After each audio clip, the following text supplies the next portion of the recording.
Okay, the guideline starts with key terminology, which I hope is familiar to everybody here. In terms of what biochemical recurrence is, everybody still uses the surgical definition of 0.2 over the any value over 0.2 with verification after surgery, or the Phoenix definition of a rise in 2 over the nadir. Now, one important comment on this is that because of these definitions, the surgical definition was really designed to pick up early recurrence because we want men to get access to salvage, potentially curative local therapy. The radiation definition was designed to predict death from disease. It's not designed to predict recurrence as soon as it happens. So first of all, you cannot compare outcomes at the biochemical recurrence endpoint between surgery and radiation. And the other point on this is that the time course from recurrence to metastasis is much shorter for radiation patients than for surgery patients, not because radiation doesn't do as good of a job, but because the definition captures men further into their progression than the surgical definition.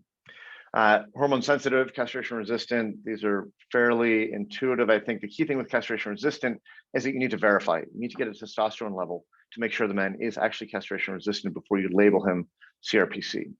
And this has been the consensus definition for a while. The PSA has to be at least 2, and you have to have an estimate of the PSA doubling time with at least 3 measures with 2-week separation between them. The ones that may be a little bit less intuitive, or at least there's different versions of this, what is high volume versus oligometastatic? So in the AUA guideline, this is 4 or more bone metastases on bone scan. And we're going to come back to that last phrase in a second, on bone scan. And then what is high risk metastatic disease? This is 2 or 3 of the following risk factors: Gleason 8 or higher, at least 3 bone lesions, or any visceral metastatic disease. Okay, and then de novo metastatic, again, this is the M1 castration sensitive disease. These are men who obviously missed their screening opportunity. So a couple basic points just to emphasize before we get into the cases that I'm going to organize this around. These are kind of obvious, but do come up from time to time. And these are the guideline statements I'm going to go through here. Most of what you'll see are clinical principle, meaning this is just sort of, opinion on part of the guideline panel members. So we need tissue diagnosis to treat men for advanced prostate cancer.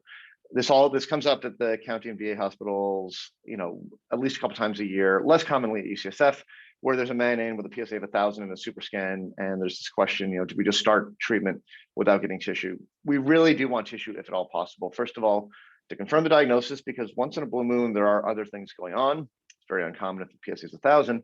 But as we'll talk about later, we are really trying to customize and personalize treatments now based on genomics, based on other features of the cancer itself. So tissue diagnosis really is important. Obviously, we should be discussing treatment options. Obviously, we should be focused on symptom support and pain control. These statements like this are sort of things that are in every guideline. They should be hopefully intuitively obvious to everybody. So, all right, so let's dive in. So let's take a patient I saw a couple of years ago, 68-year-old Asian gentleman, PSA of 12, he's a T2B, Gleason grade group 3 cancer in half of his cores. He got IMRT to the prostate only. He got 6 months of neoadjuvant hormonal therapy at the time. PSA fell to 0.2, 6 months later was 0.4. 6 months after that, it was up to 1.9. So what is our next step? What do we think about this guy and where he is at? I'm just going to go down my list here. Dominic, here at the top of my Hollywood square. All right, so we have a rising PSA after radiation for like high risk prostate cancer. Do we have any? And well, next up, I guess, would be some sort of imaging, like a PSMA. What do you have in mind for imaging? A PSMA PET. Yeah. Okay. And this immediately, and you're right. This instantly though goes to the problem with guidelines. They're too slow, right? And I'll show you what the guideline has to say about PSMA in a minute. Now, before we rush to that though, it is important to point out that he has not technically even met the recurrence definition yet, right? His PSA has not gone up by a full 2 points over his nadir. And I will say that there are some patients, more so after brachytherapy than after external beam, where we get this bounce phenomenon. The PSA rises as we think the cells are dying off and then falls. So it would be worth repeating one more PSA to verify this trend. But having said that, this is a pretty quick rise. It's a pretty concerning one. And from a clinical management standpoint, guideline aside, I think it would be very reasonable to image early here. So the guidelines really emphasize PSA doubling time as an indicator of aggressive disease, and he clearly meets this criterion. PSA doubling time less than 12 months should be a concern after local therapy, and we are still directed to get cross-sectional imaging and bone scan. Clinicians may use novel imaging such as PSMA as an alternative, and this is because look, this came out last year. Gallium PSMA was still not available broadly, so it's not the kind of thing you can endorse in the guideline. But PSMA is going to change the world very, very quickly here, and it is worth just a little bit of a detour on this. You guys are probably familiar with most of the tracers that are out there, but they're honestly all becoming increasingly irrelevant, with the exception of PSMA.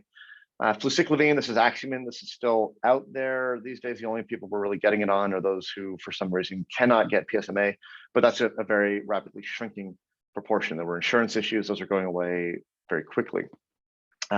Sodium fluoride, PSMA, which is basically a super sensitive bone scan, is basically over. It was never that specific. FDG PET has very little role in most prostate cancer management.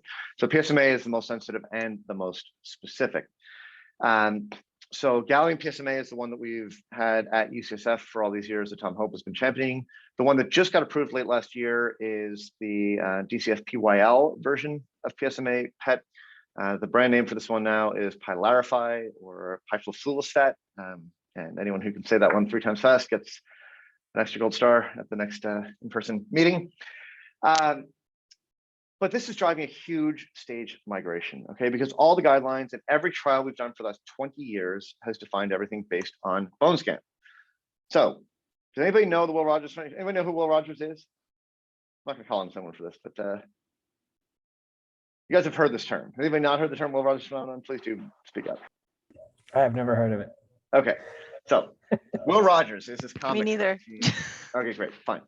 Great, no, this is good. This is a really important principle in surgical oncology in general. Will Rogers was a comedian from the early 20th century who, was an early TV personality and movie guy, who had this famous quote that when the Okies left Oklahoma in the Dust Bowl and moved to California, they raised the average intelligence of both states, which is kind of a ding at the Okies, but it's of course a bigger ding at the Californians. Now, I'm always quick to point out here that if we look at recent voting trends and vaccination rates, I'm feeling pretty good about California's average intelligence compared to Oklahoma. Thank you very much. But what this really emphasizes is that the point here is that the average intelligence in both states went up. You've changed the picture in both places just by shifting people from one group to another. I don't know who initially used this term in oncology, but it's been floating around in urology for a while now. And it applies when we talk about extensive lymphadenectomy, when we talk about shifts in Gleason grading, when we talk about any sort of situation where we're shifting people from one box to another. This applies and is very salient. So these are not real numbers here, but it's a really good little thought experiment that I want to walk you guys through. So let's take a group of patients, 100 men, who half of whom actually have metastatic disease and half of whom don't. So these are our classic 2x2 tables here. So let's say for the sake of argument that on the bone scan, 8 of these 50 men with metastatic disease are positive on bone scan. So we have a bunch of false negatives. Bone scan is not that sensitive. And we have a couple of false positives. So we can populate our 2x2 table this way. So 10% positive bone scan, 90% negative. Now, if we switch to PET CT, let's say, again, just for the sake of argument, nobody's changed in terms of their actual biologic state, but we've got a more sensitive test. So now we're picking up more of them, a third of the scans are positive. Our true positive rate is much higher, false negative rate is much lower. Let's say we have one more false positive. So what does this do to our numbers? So you run the 2x2 tables, run the calculations. This is what we get for sensitivity and specificity, 96%. More importantly, positive predictive value of 80%, negative predictive value only 53% for bone scan. In the PET situation, both the PPV and the NPV are better because we've got a test that is a lot more sensitive and almost as specific. Okay, so both PPV and NPV are better. Now, more importantly, what do we have? Well, in the first scenario, we've got 10 M1 patients. They've got a high burden of disease detectable on bone scan. They're all going to fail quickly.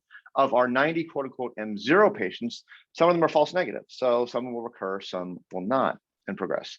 What about the PSMA group? Well, now our 31 M1 patients on average have a lower burden than the M1 patients in scenario 1. So on average, they are going to fail more slowly. They're going to look better.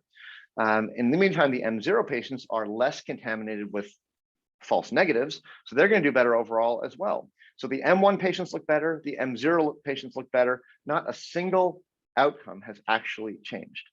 Okay, it's a really, really important concept to wrap your head around. Is this clear? And this, again, this applies when we talk about, limited versus extended lymphadenectomy for bladder cancer, when we talk about, changing Gleason grades, all kinds of things in oncology. This concept makes sense, everyone? Because every single study that we have over a lot of years is based on bone scan alone. And how do we define, high burden versus oligometastatic prostate cancer? Oligo is usually 5 or fewer metastases. Again, the AUA guidelines says less than 4, but this is based on an old-fashioned technician bone scan. If you've got 2 lesions on a bone scan and 10 on your PET CT, you still technically qualify as low volume because everything is based on the bone scan. So, Mira, PSA continues to rise up to now 2.5, then 3.0. So this was not a bounce, definitely continuing to rise. We did get a PSMA because this is the UCSF. PSMA scan is negative. So what do we do now? So the PSA is continuing to rise. The patient isn't on any type of treatment. So I think you could offer them still basically watching and continuing the PSA. I think in theory, you could technically offer them intermittent ADT if they wanted. I think those would be like the 2 options of what you But good. With the PSMA is, we probably wouldn't do anything here, I'm guessing, at UCSF. Great, and that's exactly right. Time was, we put a lot of men on ADT pretty early, and they would stay on ADT for basically for life. And the life expectancy here is years and years and years. And we're really trying to get away from that sort of knee-jerk thinking. People don't like rising PSAs. The other meaning of PSA, of course, is patient-specific anxiety. Men hate seeing it go up, but they also hate being on hormonal therapy.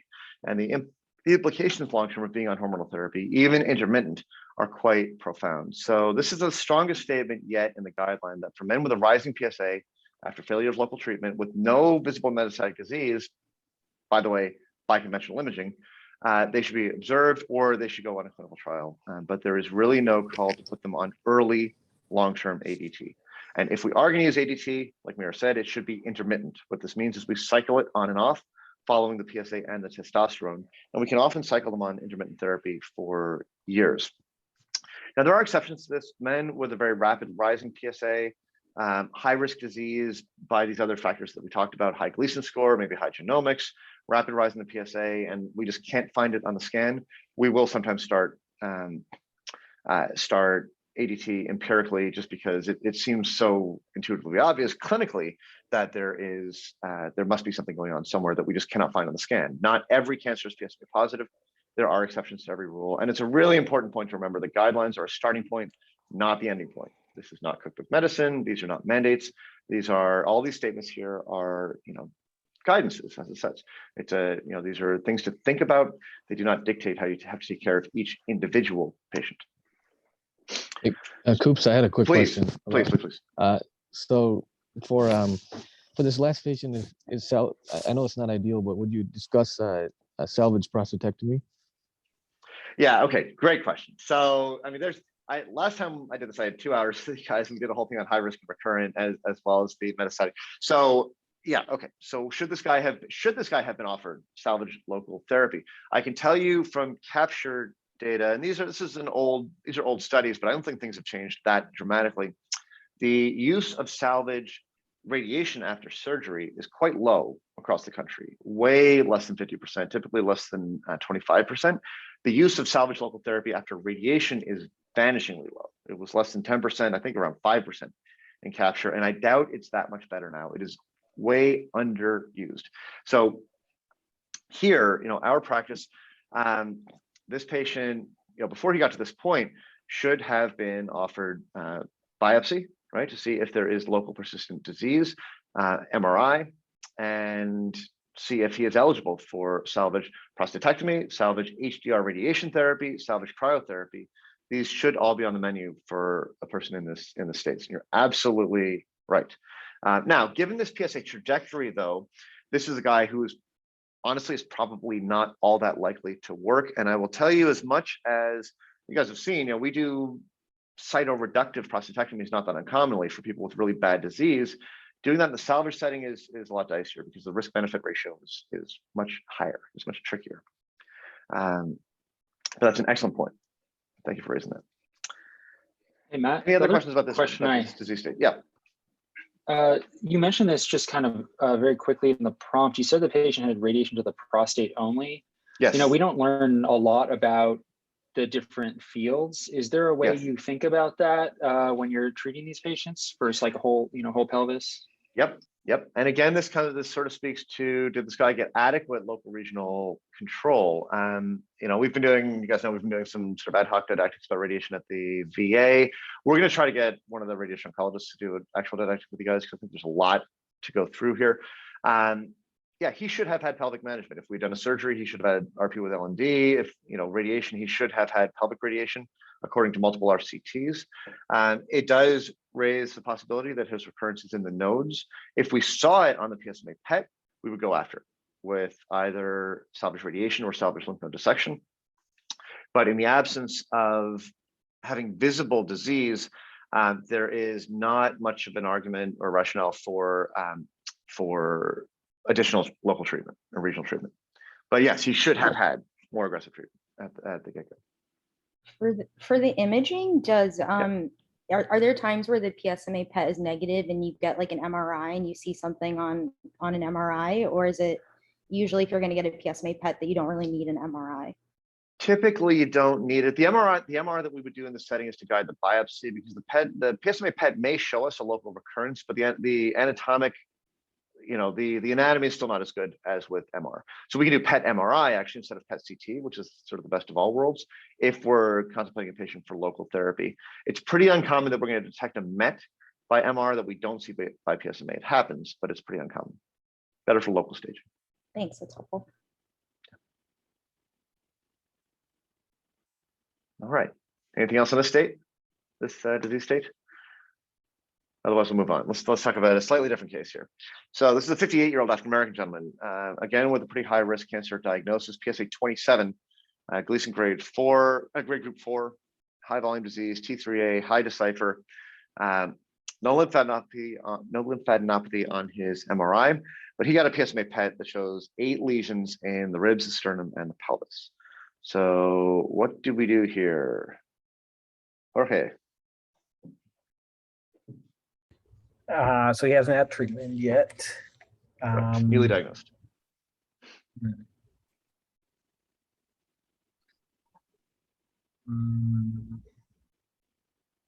mean, I would argue he's not a candidate for surgery, of course. And radiation at this point, I don't like. He seems to have. I think that he would qualify as having high volume disease. We talked about more than 4 bony metastases, which he would have. Now, hold on. Remember what that's based on, though, right? So that criterion, that greater than 4, that is on bone scan. Okay, this is the point I was making before. This does not necessarily apply to PSMA PET because it's a more sensitive test, and it has not been the basis for doing these low versus high volume considerations. Oops.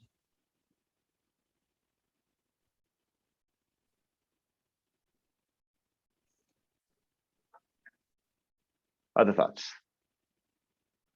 Let's see here. I'm gonna have to call for a. Okay. Who'd like to phone? You can choose your friend. I think my friend Heiko Yang. What happened to your friend Ashwin Balakrishnan? Go for it, Heiko. All right. So wait, sorry, Jorge. What did you say? Well, I initially, said no local therapy and high volume disease based on the imaging. Yeah. No, what did you propose, Jorge? I was not sure. Okay. No problem. Okay, let's walk through this. So we talked about the metastatic. He's not treated. We have a tissue diagnosis. And then he's obviously docetaxel naive, right? And so in Correct. this case, He's untreated. yeah, untreated, totally untreated. So I feel like here you can go to basically automatic answer. It seems like is always like, ADT, abipred, enzalutamide, those things are all options. Okay.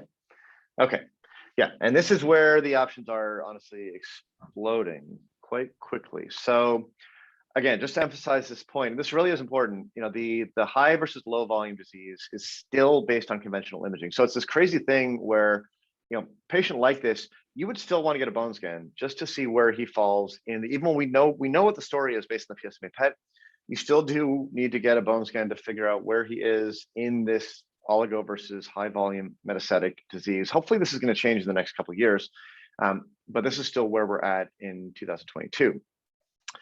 So let's say we did a bone scan that confirms 5 lesions. So now what else do you want to do? And before we even dive into treatment, there is one other point to make here. Anything else from an evaluation standpoint or diagnostic standpoint? Performance status.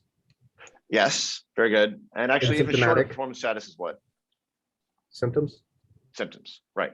So symptomatic versus non-symptomatic metastatic disease is a really important distinction in terms of how we think about these men and how we treat them. And we talk about symptomatic metastatic disease, we're really talking about bone pain. Obviously, if the local tumor is really aggressive, that can cause all kinds of obstructive symptoms, hematuria, et cetera. But really, when we're talking about symptomatic metastatic disease, the focus is on, do they need management for their bone pain or not?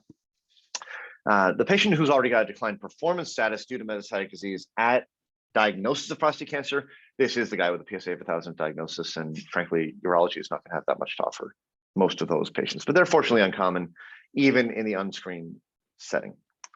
The final thing that we should not forget about here is genetic testing. So this is an increasingly clear guideline. There's one statement in the AUA guideline. The NCCN has an entire separate guideline about genetic testing for high-risk cancers. And the new guidances are that any man with metastatic disease, as well as men with high-risk disease at a young age, those with strong family history, should be offered genetic counseling and germline testing. Okay. Now, this is obviously important information for the family. Brian, will this matter for his management, the results of genetic testing?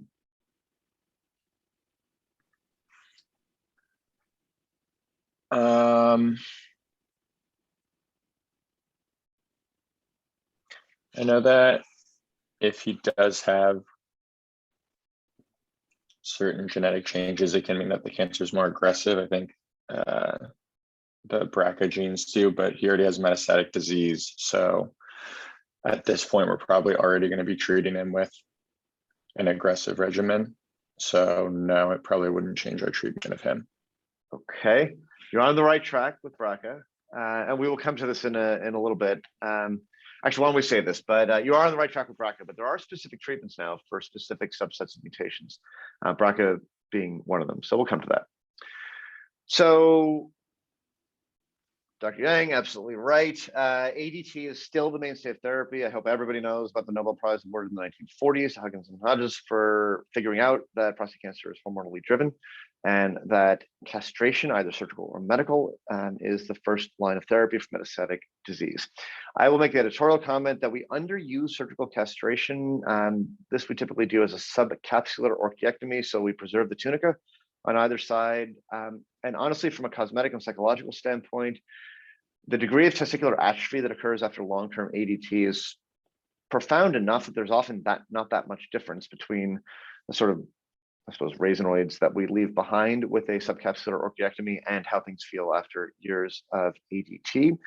And for men who are either have a lot of out-of-pocket expense for their healthcare and or have really high volume disease and have no prospect of ever getting off ADT, surgical castration is quite cost-effective and effective, and may even have less cardiac impact. We rarely use it because men hate the thought of it, and we often don't even offer it, but we should. So what about the agonist versus antagonist question here.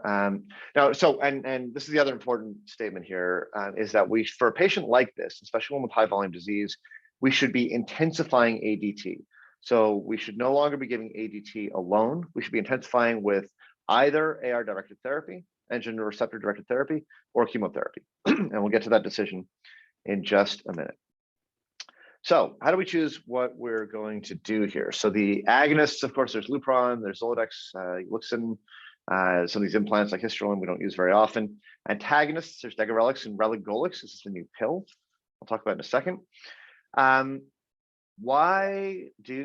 Let's see here. Why do agonists cause hormonal suppression here? Kevin. Why is giving an LHR agonist? Yeah, the agonist essentially, I think it drives the negative feedback, a negative feedback loop. So, but I mean, I guess the issue is that you do create an initial surge of hormones of testosterone. So you have to give that with you typically give that at the same time with an antagonist, at least for the first month. And wait, how are we driving a negative feedback loop with an agonist? Just by sort of flooding the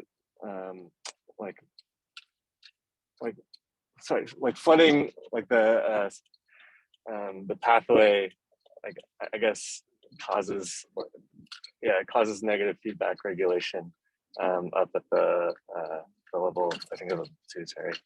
Okay. Almost. You need to be a little more specific than just flooding it. So it's the continuous exposure of the receptor that shuts it down. So this is unique, or at least very uncommon in the endocrine system. The GnRH release is typically pulsatile, right? So it's cyclical throughout the course of the day. And it just so happens, and they figured out this biology, that when you give continuous, when you flood the receptor continuously, as opposed to this pulsatile fashion, you shut it down. So it's not a question of amount, it's the timing of it that really matters. Okay.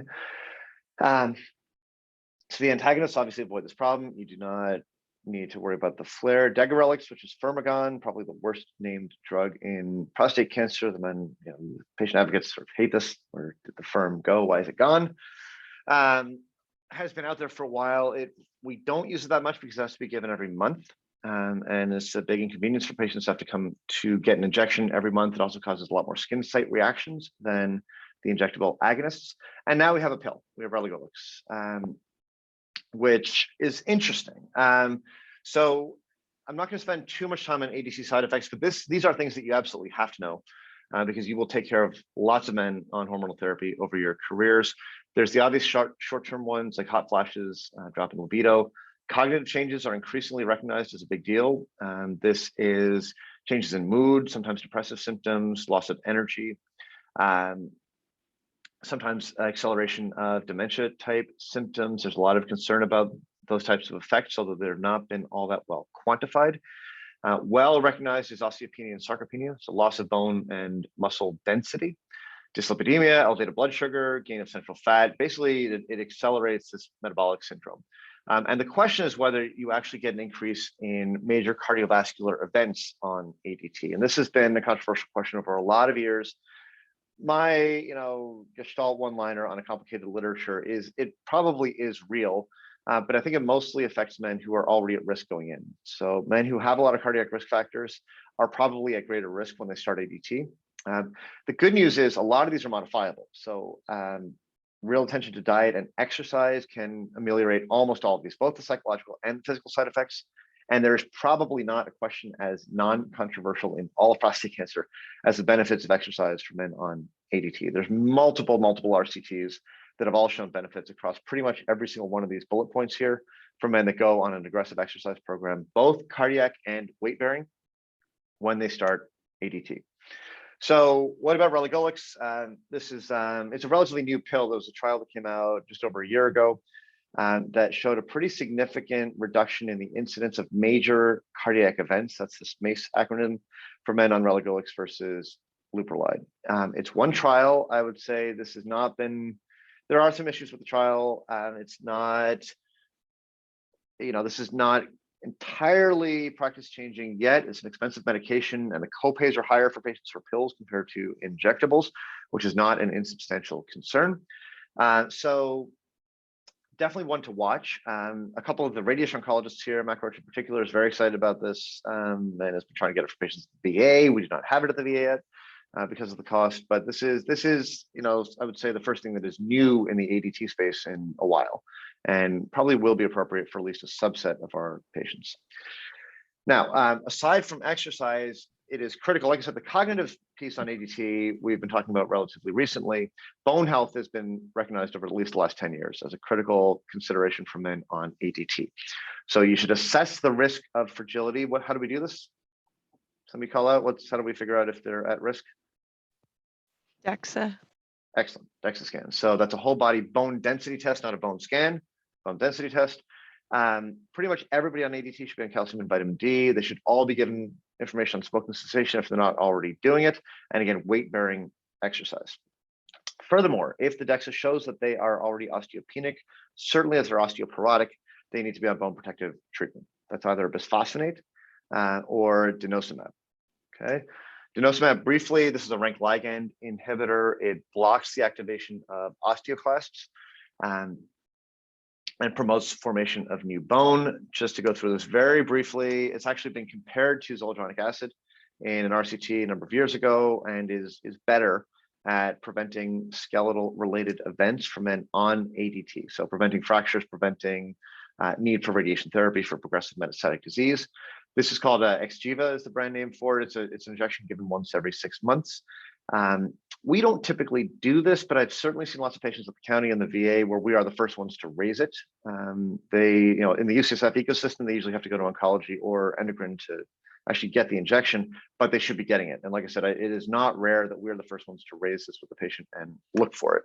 Now, the critical things to know about this, first of all, we underuse it. Men are underused in undermanaged for bone health in general when they're on ADT. It's a really important point, and we all need to be all over this for men that are on ADT. The guys who get it for 4 or 6 months, peri-radiation, not so much of a big deal. If they're on 2 to 3 year long-term ADT with radiation, they definitely should be assessed. And certainly the guys who are on ADT indefinitely need at least an annual DEXA.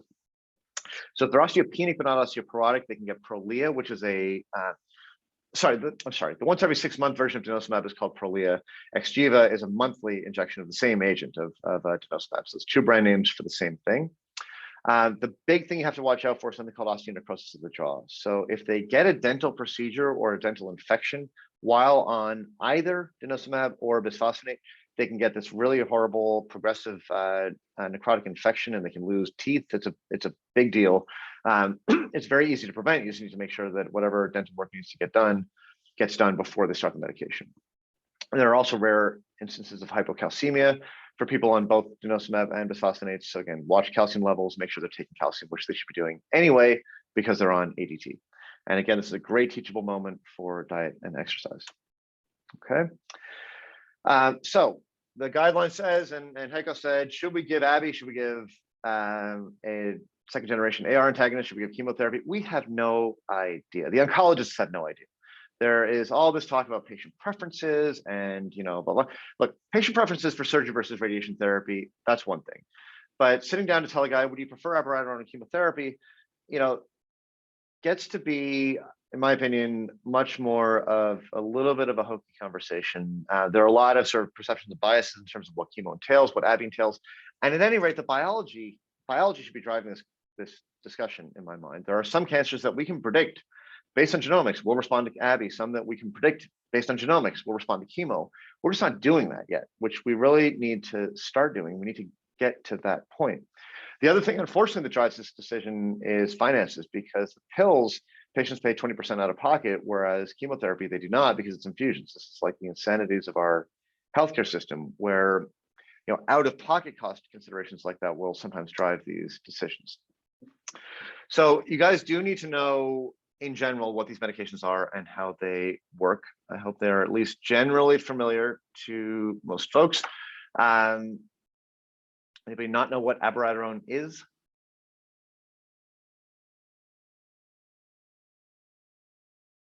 I'm hearing silence. I think that's a good thing, hopefully. Maya, what's the mechanism?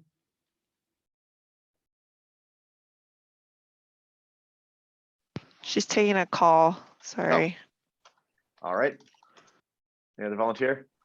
John, Lindsay? One of the cytochrome inhibitors prevents the formation of androgens, which is why we also supplement with prednisone. But yeah, which one I forget. That's okay. No, excellent. So CYP17, okay, otherwise called, which has two functions: this hydroxylase function and this lyase function. You guys kind of do have to know this diagram because it's the same one that is relevant for children with hydroxylase deficiencies. The key thing is that we're blocking androgen biosynthesis. It's an androgen biosynthesis inhibitor, and it's basically shutting down all androgen production anywhere in the body, so the testes and the adrenals. So through inhibition of the hydroxylase and lyase functions, you shut down all testosterone and estrogen production. You tend to drive an increase in corticosterone and corticosteroid production, and therefore aldosterone production gets shut down. And this is why, like John just said, you need to supplement with a steroid. The studies were originally done with dexamethasone. Now we use 5 or 10 of prednisone, which will then normalize aldosterone. Without the steroid supplement, you can get a pretty profound hypokalemia. Okay, so AbbVie is always given with prednisone. This one's been around for 10 years now and is finally a generic. It's still quite expensive, but at least it is a generic, and it's the only one out of the pills that is generic. Then we've got our second generation blank alutamides. So these are the second generation AR inhibitors. So you guys may or may not know, testosterone is a fat soluble steroid, right? It diffuses across the cell membrane directly into the cytosol, where it binds the androgen receptor, which is a cytosolic receptor. It dimerizes the receptor, translocates to the nucleus, and then drives a whole series of transcription events downstream. The older AR antagonists like bicalutamide, Casodex, and flutamide were competitive antagonists, meaning they block binding of androgen to the receptor, but with increased production of androgen, the tumor can basically get around this effect. The tumors also evolved to treat Casodex or bicalutamide as an agonist in some cases. So Casodex was never all that effective. The new generation antagonists are a completely different ballgame. They are non-competitive antagonists. They covalently bind the receptor and block its translocation into the nucleus in the first place. Okay, I'm just realizing this diagram shows it as a cell surface receptor, which is not. This is all happening in the cytosol. So we now have enzalutamide, apalutamide, and darolutamide. These are all honestly quite similar. The only possible difference, clinically speaking, is that there is concern about the CNS effects and toxicities. There is a very low seizure risk on these, but there's a much more common asthenia syndrome, so fatigue. And that seems to be maybe a little bit less with darolutamide compared to Enza or APA. This has not been studied in any head-to-head trials, but I would say for patients with a seizure history or who have a lot of fatigue on Enza or APA, that is a reason to think about Daro. They have all been looked at in the same contexts, first in M0-CRPC and in other contexts that I'll show you in just one second. And they all work really well. And all of these medications, abiraterone, APA, Daro, Enza, all basically work everywhere they've been studied. So how do we choose which one to use, or do we use chemo? Docetaxel, this is old-fashioned cytotoxic chemotherapy. This will show up on the SASP once in a while on the boards. You know, how does it actually work?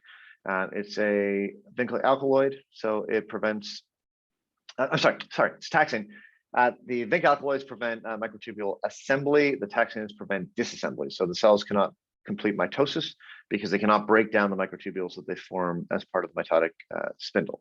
Okay, trivia, but it will show up on at least the in-service from time to time. Docetaxel has been around forever. This is still the mainstay of chemotherapy for most prostate cancers, and it's been shown in a big trial called Charted to improve survival when it's given together with ADT for men like this patient we're talking about here, who have upfront de novo metastatic prostate cancer. And it's been shown especially for high volume disease, and this is where this oligometastatic versus high volume by bone scan comes into play. And this is why you need to know what their status is by bone scan. Do you give chemo or not? Well, that does depend on their disease burden. If they're low burden, there's no benefit. If there's a high burden, there's a significant benefit for adding chemo to ADT. Now, when do we use these treatments? Okay, so I'm going to summarize very quickly in one slide, like 20 New England Journal articles that have come out over the last 10 years. All these drugs were studied first in the M1 post-chemo space because that's where the need was in 2009 when the trials first started. So abiraterone was the first one, then enzalutamide studied in the same context. Then abiraterone was moved into the pre-chemotherapy space, and enzalutamide followed close on its tails. Next, in the M1 de novo space, abiraterone was studied in 2 different studies, exactly the same as the CHART trial I just showed you for chemo. Apalutamide was first approved in the M0 CRPC space. The next year, in 2019, we got 4 trials, 4 major New England Journal papers for both Enza and Daro in M0 CRPC. Basically, this is, talking about, Dr. Nitty's talk. You do not need to know the nitty gritties of each of these trials anymore. It used to be there were like 3 big trials you had to know about, and yes, you had to know about those trials. It's gotten way, way, way too crowded. You do not need to memorize the acronyms. The main point to take away from this slide is that the hazard ratio is always in the 60s, or at worst the 70s, showing a benefit for the drug. The drugs always work. In every one of these settings, they're better than placebo or better than bicalutamide, which is the 2 options for all these different trials. They work late, they work early, they're great, they're really effective, okay? They also have some toxicity and they're extremely expensive. So the question is, when do we use them? Is it best to use it post-chemo, pre-chemo, M0 CRPC, M1 HSPC? We have no idea, okay? The general thinking in terms of the oncology practice is as they have moved left and left and left, there may be some benefit to using them earlier, but we really have not done, nobody's done a trial of everybody gets apalutamide at, M0 versus M1 and no other treatments until they die. Nobody's done that trial. That trial is gonna be impossible to do. In the Spartan trial, for example, about half the men that did not get apalutamide in the M0 CRPC space did cross over and get it later. And there was a benefit to getting it earlier versus later, but only half the patients crossed over. So, it's very hard to know what's the optimal time to intervene. The trend, I can tell you for sure, is we are treating earlier and earlier, but that's not necessarily right. And the toxicity is cumulative, and certainly the cost is highly, highly cumulative. It's one thing to give one of these medications for 8 months. It's a totally different situation to give it for 3 years, which is what we're now talking about doing for some of these, based on some of these trials. So, and again, in terms of choosing chemotherapy versus one of these medications, we really do not know either. And those decisions I really think need to be driven by genomics. So the comment that we should not offer radiation or surgery to this patient, this is actually an area of rapid evolution. This is, let's assume he's a pretty healthy 58-year-old patient who has relatively limited metastatic disease and a bad primary. He probably actually should get local therapy. So there is good evidence. There's at least a subset analysis of a trial arguing for local treatment. In the trial that was done, it was radiation therapy to the prostate in combination with ADT. This is based on the Stampede trial. This is one of these, there's a whole series of incredible trials that are getting done out of the UK. Stampede is called a multi-arm, multi-stage trial. So they've been doing this for 15 years now. Instead of just 1 2-arm RCT, they're constantly adding arms and comparing the current arm to whatever the winner was in the prior comparison. So they're now up to like arm, I think they're up to, I don't even know what letter they're on, O or P. So one of these arms, they compared ADT with abiraterone to ADT with abiraterone plus radiation therapy. And what they found is a benefit in terms of failure-free survival if they radiated the prostate in addition to giving ADT, I'm sorry, with chemo, not with Abby. In terms of survival, there was no overall difference, but they did show for patients with low burden metastatic disease, again, by bone scan, not by PSMA, there was a benefit for radiating the prostate with a pretty reasonable hazard ratio. Now, this is a subset analysis. When this was presented at GU ASCO, one of the oncologists in the audience, sort of said in the middle of the plenary, if this was a drug, the FDA would never approve it. And she was absolutely right. But nonetheless, this is now being perceived as standard of care. And certainly our radiation oncologists have been doing this for years, even before this trial came out. What about surgery? Can we do surgery in this case? Well, we have tried here, Brian Chapin and MD Anderson launched a three-center pilot trial here where we would randomize men to get best systemic treatment that's that's ADT intensified with whatever you like, and then patients would get either randomized to stay on systemic treatment alone, or they would get the addition of their choice, the surgery or radiation therapy. We opened this at UCSF. It was a big battle with the IRB, and we managed to put one patient on, mostly because our radiation oncologists refused to not offer radiation therapy, despite the fact that at the time we did not have any trial evidence in support of it, which kind of kills me. This has now evolved into a big SWOG trial, which will hopefully answer this question. We are not part of it because we can't seem to not offer radiation to these men. I personally feel, even though we do not have a Stampede arm for surgery, there is absolutely no biologic rationale for offering radiation but not surgery to these men. So in very selected men in this situation, if they are young and healthy with a bad local tumor and not much metastatic disease, and they are very motivated and understand that it is only step one, I will do something like this off protocol. So we'll put them on hormonal therapy plus minus Abby or chemo for 6 months, rescan them. And if they've not progressed and had a good response to treatment, we will offer surgery, often followed by radiation therapy. And this is the kind of throw the book at it aggressively kind of approach, which I think is reasonable. And there's a paradigm for this in many other cancer types. We do not have RCT evidence for this, and I am very clear with the patients that we are not sort of in guideline territory when we do this. Any questions about that? And you will see this in our practice. We do this at the VA once in a blue moon. Certainly at UCSF, I'll do 1 or 2 of these a year, as does Peter, and the rest of us. Other statements here, like I said, bicalutamide is pretty much over. The only places we still use it is blocking flare for men that are starting on ADT monotherapy, and for men that are getting ADT as neoadjuvant therapy for radiation. All those trials are still based on old school combined androgen blockade, which is LHRH agonist and bicalutamide. So we still use it there just because that's where the evidence was. And we really should not be doing any oral treatments, no ABI, no APA, no bicalutamide without ADT for metastatic patients. Okay. Questions on all this? All right, one final case, and I realize we're down to the last few minutes here, but this is we're going to be a little further out of urology territory here, so I'm going to go a little faster. Let's say a guy who had exhausted his local therapy options, had surgery for a bad tumor 8 years ago. This was maybe one of these T3B annexus one that we were seeing, unfortunately, last year. Post-op PSA fell, but then rose quite quickly. He started on ADT, which was leuprolide and bicalutamide. PSA fell to 1, but then rose quite quickly over the next 9 months. So I will stop torturing you guys on this, but I do want to make 2 points here. Before we define CRPC, there are 2 things that are essential. You have to check a testosterone. There are some men that do not suppress their testosterone adequately on ADT. Okay, and that even though they've been on Lupron for a year, they've got a testosterone of 65. Those men should be switched to an antagonist, okay, Firmgon or Rallygolex, or they should get an orchiectomy, okay, before they're declared castration resistant. The other point here, this still pops up on the SASP once in a blue moon. I think you should stop the bicalutamide because because of this promiscuity pathway thing that I mentioned before, where the cancer can treat the bicalutamide as an agonist. So you stop the bicalutamide, PSA will occasionally fall for a little bit for a short period of time. So this is now somebody who has so-called M0 CRPC. The M0 is in quotes because every man in this state has metastatic cells. We just can't see them. Whether or not we can see them on bone scan versus PSMA PET doesn't really matter. The cells are there. Okay. So here PSA doubling time really is a pretty strong prognostic factor. The guideline argues for doing an assessment of PSA DT. You need to separate the checks again over 2-week intervals, and you need 3 values to assess the doubling time.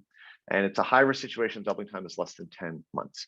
Now, the trials that I was just talking about for M0 CRPC, we now have pretty good evidence that we should be offering one of the second-generation antagonists, Apadara or enzalutamide, if they've got a rapid doubling time, less than 10 months. 10 months is arbitrary, but it's what was used in the trials.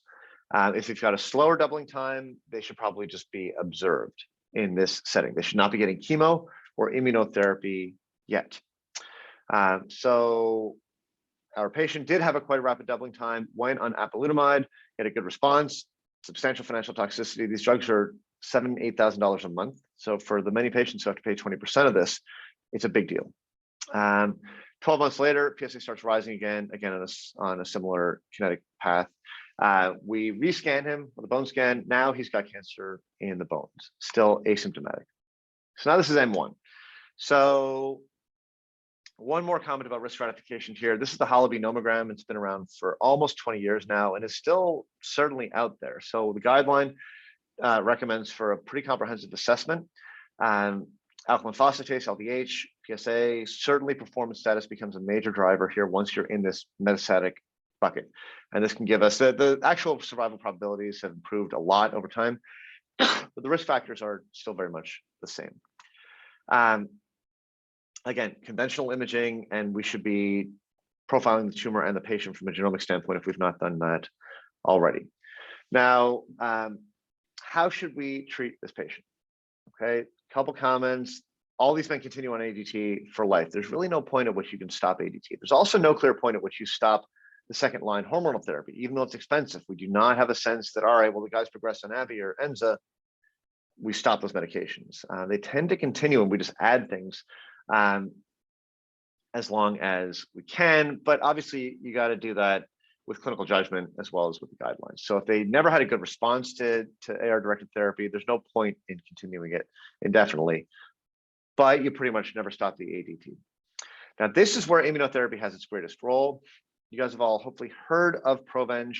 I'm going to spend a few minutes on this one. This actually was on my oral boards. So men who have asymptomatic, low volume metastatic CRPC, you should be offering CYP-T. This is the first immunotherapy approved for any cancer. This is quite intensive. This is dendritic cell therapy. Patient actually goes and undergoes a leukapheresis, gets their dendritic cells harvested out. The cells are sent to boot camp, educated as to what prostate cancer looks like. Then the patient gets their own trained dendritic cells back. In a big RCT, there was benefit here. This was 10 years ago, before any of the other drugs were on the market. Despite the fact that there was some exposure to the drug in the control arm. Now, the critical thing here is there was a subset analysis done after the fact that showed for men in the low quartile, defined as a PSA of 22 at the time of treatment, there was over a 13-month survival advantage over the placebo arm, over the actually semi-active control arm, whereas for the high quartile, PSA of 130 at the time of treatment, that difference was only 3 months. So immunotherapy, this is a clear principle. Immunotherapy, if you're going to do it early. Okay, this is just a forest plot looking at the same thing. And the thought here is that with immunotherapy, we're bending the curve. This is the hypothetical graph suggesting with chemotherapy, you'll kill off a bunch of the cells, but the cancer starts growing again with a similar trajectory that it had before. With immunotreatment, you basically slow down the curve over the rest of the duration of the disease course by shifting the balance in favor of the immune system over the cancer. And maybe if you combine them optimally, we can really get the best bang for the buck. And there really is a strong rationale for early immunotherapy. The actual PSA at which we are giving Provenge now, this is from the registry that I was involved with, is around 10. So men who get Provenge early probably do benefit quite substantially from it. I'm going to, just the last one that really you have to know about is radium-223. This is a FIGO. This is appropriate for men that have very high volume bony disease. It's a calcium mimetic, so it's basically taken up everywhere the calcium is taken up, which is basically areas of the bone with high turnover, i.e. metastatic disease. So these are alpha emitters. They're emitting basically helium nuclei. They are very locally cytotoxic. And these, again, showed a pretty reasonable survival advantage for men with high burden bony metastatic disease. Again, not something we're doing in urology, but something you should know about. And again, think about this specifically for guys with a lot of bony disease. There is second line chemo, Geftana. We are not using it. PARP inhibitors, you just need to know, are out there for men with BRCA mutations specifically. Okay, these are starting to be tested earlier in disease. They're unfortunately being studied kind of neutral to whether or not men actually have mutations. They work a little bit in the general population, but obviously it works much better for men with known mutations, either germline or somatic mutations in the tumor. And the other one that has some benefit here is a lot less expensive than PARP inhibitors is platinum-based chemotherapy. So carboplatin has been studied in a number of trials and is effective for men with BRCA mutations. And I know we're out of time on this. There's a lot of great stuff in the pipeline. UCSF is going to be launching PSMA targeted lutetium and potentially actinium as well. So this is, instead of giving Xofigo IV and just giving alpha particles wherever the tracer is taken up in terms of bone turnover, this is targeting the same sort of alpha particles specifically to the cancer with the same PSMA tracers that we use for the imaging. Really, really exciting stuff coming in immunotherapy too. Larry Fong and others at UCSF are driving a lot of these trials. I have always wanted to see more of this happening in the neoadjuvant space, which is where immunotherapy in particular, I think, will really have its role. And finally, I know I've alluded to this in the past, when CYP-T came out, everybody raised all this ruckus about how expensive it was, $93,000. That seems cheap today. You know, this is, as of a year ago, I updated these. These drugs are brutally expensive. I mean, they're cheap compared to some of the targeted stuff that we're using in lymphoma, but the problem is men can get all this stuff. And, you know, in theory, if if a man goes through 5 or 6 lines of treatment, you can easily now hit $500,000 per patient treating metastatic disease. You know, you figure how many CRPC patients we see a year, we could like bankrupt Medicare on advanced prostate cancer alone. Nobody's talking about this. Nobody has a solution for this. I don't have a solution for this, but you know, financial toxicity is a big deal. There's courses on this now at ASCO GU. It's not something we deal with all that much in urology practice, certainly in sort of resident practice. It's not something you guys need to think about that much, but you should and you need to, because patients don't tell you that they're not taking their pills because they can't afford them. Okay, and it's a big topic of conversation now, is how to both assess and manage financial toxicity. I just did, you know, Victor Nitty just mentioned these needs assessments, educational needs assessments that the AUA is putting on. I just did one of these for prostate cancer, and there are a number of questions, you know, on financial toxicity. This is an area we definitely need more discussion and solutions, both from the standpoint of the healthcare system and also how the individual men will afford this. And I'm just going to say one more time, we really need to start personalizing these treatments. We've got the Decipher grid. The idea that we should just kind of pick Abby versus chemo based on what seems like a better thing to do makes no sense. We have these reports, you know, predicting ADT response, predicting docetaxel response. We need prospective data to really validate these, but ultimately we need to be making these decisions based on the tumor biology.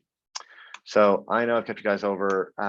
All I will say in conclusion is that every one of these health states is changing very, very quickly. And we've got tons of unanswered questions here. You know, which ones can we hit multiple times with AR-directed therapy? When should we combine treatments and what timing? What is the cumulative toxicity of years of ABI plus Enza plus years of ADT look like? We really don't know. You know, who should get which medications? You know, sequencing, when do we stop?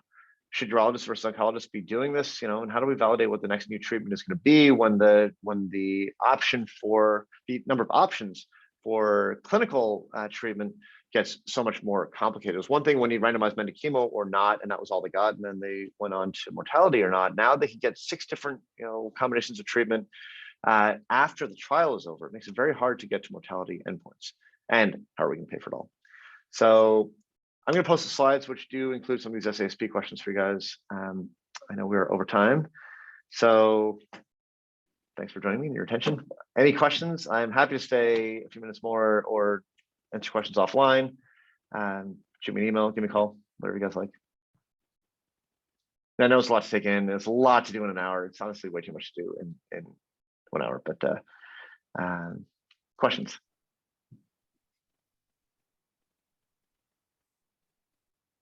We're good. Thanks, Coops, for going Thank through. you. Yeah. Thank you. All right. Thank you. See you guys soon.